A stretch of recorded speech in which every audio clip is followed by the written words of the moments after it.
पाकिस्तान के दिफा के लिए हम नौजवान, हम बुजुर्ग हमेशा इंशाअल्लाह ताज़ा दाम होकर पाकिस्तान की अफवाज के साथ हर अवस्था का किरदार अदा करेंगे।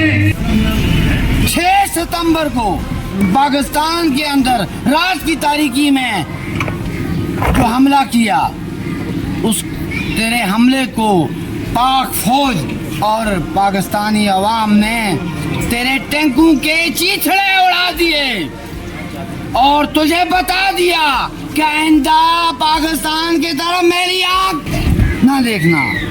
हिंदू दुश्मन हमारे घर के अंदर घुस आया था तो उसको पाक फौज ने उसके अज़ाइम को न सिर्फ नाकाम बनाया बल्कि अंदर घुस के उसको सबक सिखाया।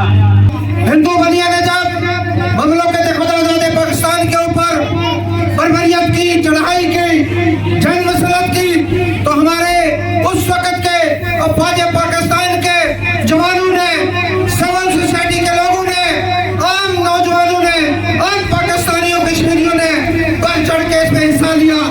खाली हिस्सा ही नहीं लिया बल्कि तहरीक रकम की कि मिनटों के अंदर हिंदुस्तान के कई प्यारों को वास्ते जहन्नम उनको जो नाबूद करके छोड़ दिया।